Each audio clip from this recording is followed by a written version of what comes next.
Hola a todos, bienvenidos a la lectura de la 89ª jornada de las mil y una noches. Ella,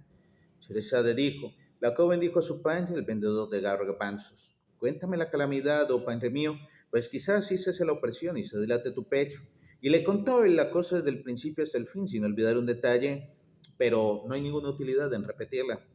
Cuando la joven Zeina oyó el relato de la aventura de su padre y supo el motivo de su pena, de su cambio de color y de su presión de pecho, se echó a reír con mucha gana hasta casi desmayarse.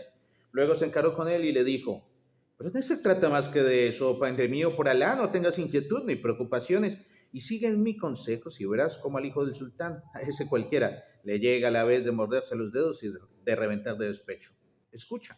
Y reflexionó un instante y dijo, en cuanto a la primera condición, no tienes más que ir a casa a nuestro vecino, el pescador, y rogarle que te venda una de sus redes, y me traerás esa red, y con ella te haré un traje para que te lo pongas sobre la carne después de haberte quitado toda la ropa, y de tal suerte estarás vestido y desnudo a la vez. Y en cuanto a la segunda condición, no tienes más que coger una cebolla antes de ir al palacio del sultán, y en el umbral te frotarás con ella los ojos y estarás lloroso y risueño en el mismo momento. Y por último, en cuanto a la tercera condición, veo, padre, a causa de nuestro vecino, el arriero, y ruégale que te deje el buche que le nació este año y te le llevarás, y cuando hayas llegado a casa del hijo del sultán, de ese granuja, montarás en el buche y como tocarás el suelo con los pies, andarás por tu pie al mismo tiempo que el buche avance, y de tal suerte irás montado y a pie al mismo tiempo. Y esa es mi opinión, y Alá es más poderoso y el único inteligente.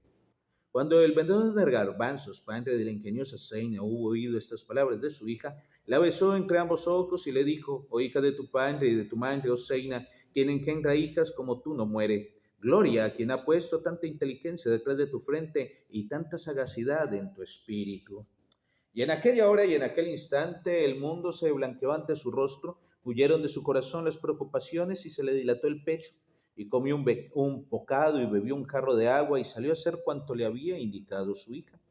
Y al día siguiente, cuando todo estuvo dispuesto como era debido, el vendedor de garbanzos se fue a palacio y entró en el aposento del hijo del sultán, de la manera y el modo requeridos, vestido y desnudo a la vez, riendo y llorando al mismo tiempo, andando y cabalgando en el mismo momento, en tanto que el borriquillo asustado se había puesto a rebuznar y a echar cuescos en medio de la sala de recepción. Al ver aquello, el hijo del sultán llegó al límite del furor y del despecho, y como no podía hacer sufrir al vendedor de garbanzos el trato con el que le había amenazado, pues había cumplido las condiciones requeridas, sintió que la bolsa de la hiel estaba a punto de estallarle en el hígado, y se juró a sí mismo vengarse en la propia joven, exterminándola sin remisión, y echó al vendedor de garbanzos y se puso a meditar el plan de sus acechanzas contra la joven. Y he aquí lo referente a él. Pero por lo que respecta a la joven Zeina, como estaba llena de previsión y sus ojos veían desde lejos y su nariz olfateaba la proximidad de los acontecimientos, sospechó enseguida, por la manera como su padre le contó el estado de furor en que se hallaba el hijo del sultán, que aquel mal sujeto iba a atacarla de un modo peligroso, y se dijo, antes que nos ataque, ataquémosle, y se irguió sobre ambos pies y fue en busca de un armero muy experto en su oficio y le dijo, quiero, oh padre de manos hábiles, que me fabriques a mi medida una armadura toda de acero y perneras y brazales y un casco del mismo metal. Eh, pero es preciso que todos estos objetos estén hechos de tal manera que el menor movimiento en la marcha o el menor contacto produzcan un ruido ensordecedor y un estrépito espantoso. Y el armero contestó con el oído y la obediencia y no tardó en entregarle los objetos concebidos tales como los había encargado. Y aquí que cuando llegó la noche, la joven Zeina se disfrazó terriblemente poniéndose el traje de hierro y se echó al bolsillo un par de tijeras y una navaja de afeitar y cogió en la mano una horquilla puntiaguda y se dirigió así al palacio. Y en cuanto desde lejos vieron llegar aquel guerrero espantable, el portero y los guardias de palacio huyeron en todas direcciones y en el interior del palacio los esclavos siguieron el ejemplo del portero y de los guardias y cada cual se apresuró a esconderse para resguardarse en cualquier rincón seguro, aterrados por el estrépito ensordecedor que producían las diversas partes del traje de hierro y por el aspecto amedrentador de quien lo llevaba y por la horquilla que blandía. Y de tal suerte la hija del vendedor de garbanzos, sin encontrar obstáculo alguno ni la menor señal de resistencia, llegó sin contratiempo a la habitación en que de ordinario se hallaba la mala persona del hijo del sultán. Y al oír todo aquel ruido terrible y al ver entrar a quien lo producía, el hijo del sultán se sintió poseído de gran espanto y creyó que veía aparecer a un efrit, raptor de almas, y se puso muy pálido, empezó a temblar y a rechinar los dientes y cayó al suelo exclamando, oh poderoso efrit, raptor de almas, perdóname, y Alá te perdonará. Pero la joven le contestó hablando con voz terrible: oh, proxeneta, cose tus labios, tus mandíbulas o te clavo esta horquilla en un ojo. Y el asustado mozo juntó sus labios y sus mandíbulas y no se atrevió a decir una palabra ni a hacer un movimiento. Y la hija del vendedor de garbanzos se acercó a él, que estaba tendido en el suelo, inmóvil y desmayado, y sacando las tijeras y la navaja le afeitó la mitad de sus tiernos bigotes y el lado izquierdo de su barba, el lado derecho de sus cabellos y ambas cejas, tras de lo cual le restregó la cara con estiércol de asno y le metió un pedazo en la boca. Y hecho aquello, se fue como había venido, sin que nadie se atreviese a estorbarle el paso, y regresó sin contratiempos a su casa, donde se apresuró a quitarse su traje de hierro y a acostarse al lado de sus hermanas para dormir muy bien hasta la mañana. Y aquí hay un punto circular, porque es la primera vez que sucede que un servidor del sultán, todos los habitantes son servidores del sultán, se opone a algo que quiere, pues en este caso el príncipe, algo de la realeza, y lo hace de esta forma, porque prácticamente está haciendo oposición a Palacio, haciendo estas actividades. Y aquel día, como de ordinario, después de lavarse y peinarse y arreglarse, las tres hermanas salieron de su casa para ir a casa de su maestra de bordado, y como todas las mañanas pasaron por debajo de la ventana del hijo del sultán y le vieron sentado junto a la ventana según su costumbre, pero con la cara y la cabeza rebozadas en un pañuelo, de modo que solo tenía al descubierto los ojos, y las tres, comportándose con él al revés de como lo hacían por lo general, le miraron con insistencia y coquetería. Y el hijo del sultán se dijo: no sé, pero me parece que se amansan. ¿Acaso sea porque el pañuelo que me envuelve la cabeza y el rostro hace que resulten más hermosos mis ojos? Y le gritó: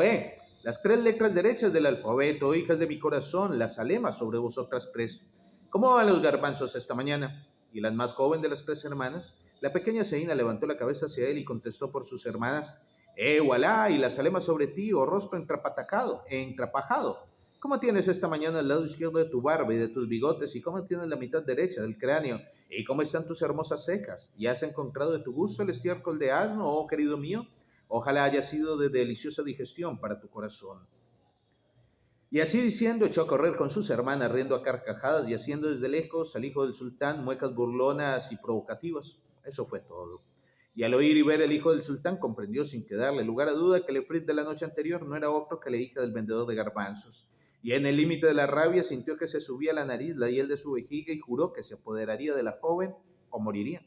Y tras de combinar su plan, esperó algún tiempo para que le creciesen la barba, los bigotes, las cejas y los cabellos, e hizo ir a su presencia al vendedor de garbanzos, padre de su joven adversaria, el cual se dijo dirigiéndose al palacio: ¿quién sabe qué calamidad me prepara ahora ese proxeneta? Y llegó muy poco seguro entre las manos del hijo del sultán, que dijo: oh, hombre, quiero que me concedas en matrimonio a tu tercera hija, de quien estoy locamente prendado, y como te atrevas a rehusármela, tu cabeza saltará de tus hombros. Y el vendedor de garbanzos contestó: no hay inconveniente, pero concédame un plazo, el hijo de nuestro amo, el sultán, a fin de que vaya yo a consultar a mi hija antes de casarla. Y contestó el joven: ve a consultarla, pero sabe que si rehúsa, sufrirá como tú la muerte segura, la muerte negra. Y el azorado vendedor de garbanzos fue en busca de su hija y la puso al corriente de la situación y dijo: oh, hija mía, se trata de una calamidad inevitable. Pero la joven se echó a reír y le dijo: por alá, oh padre, no hay en ello ni calamidad ni olor de calamidad, porque ese matrimonio es una bendición para mí, para ti y para mis hermanas,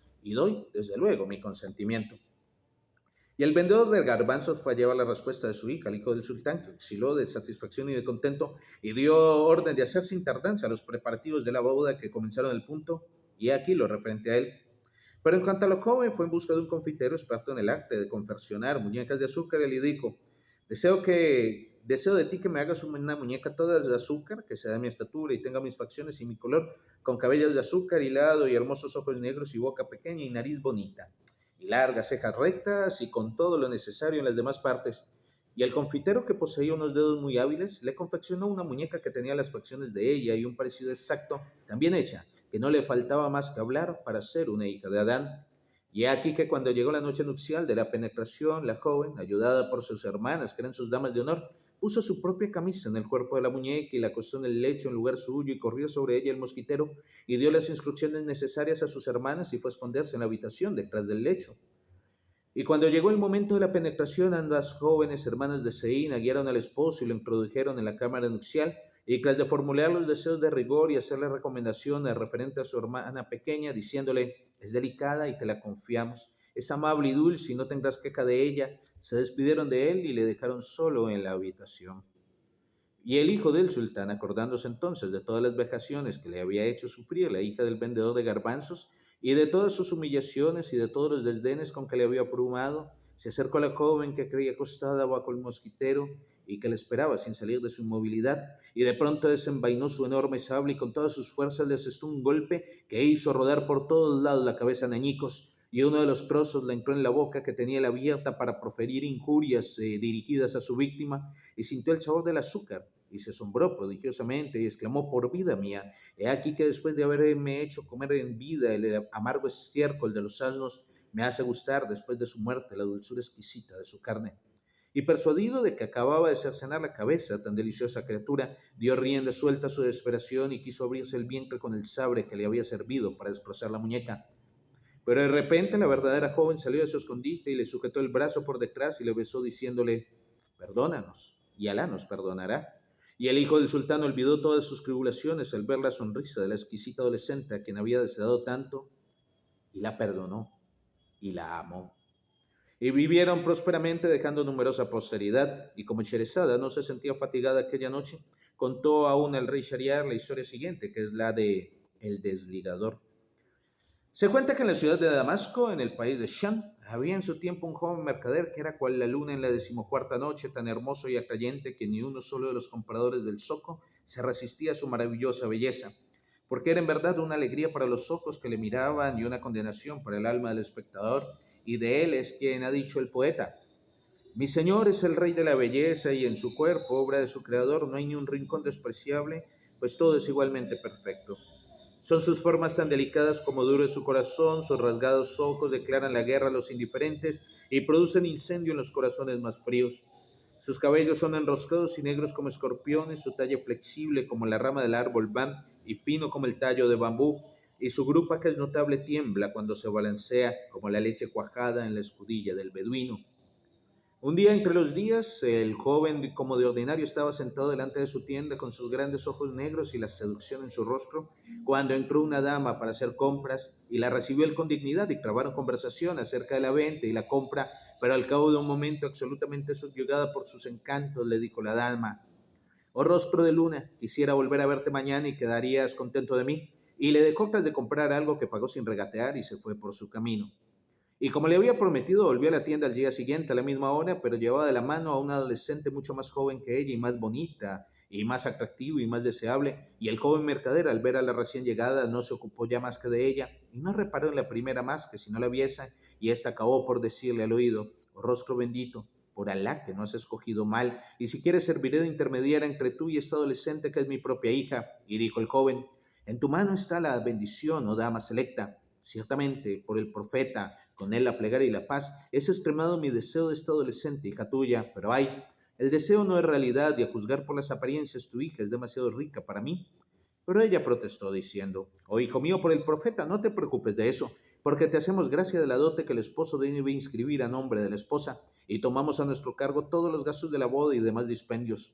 Tú no tienes más que dejarnos y te encontrarás con buena cama, pan caliente, carne firme y bienestar, porque cuando se halla un ser tan hermoso como tú, se le toma tal y como es, sin pedirle otra cosa que el que se porte con gallardía en el momento que tú sabes y permanezca seco y duro todo tiempo, mucho tiempo. Y el joven contestó: no hay inconveniente. En ese momento de su narración, Sherezade vio aparecer la mañana y se cayó discretamente. Y yo discreto guardo silencio, no sin antes invitaros a que me acompañéis en la lectura de la 89ª jornada de las 1001 noches. Muchísimas gracias.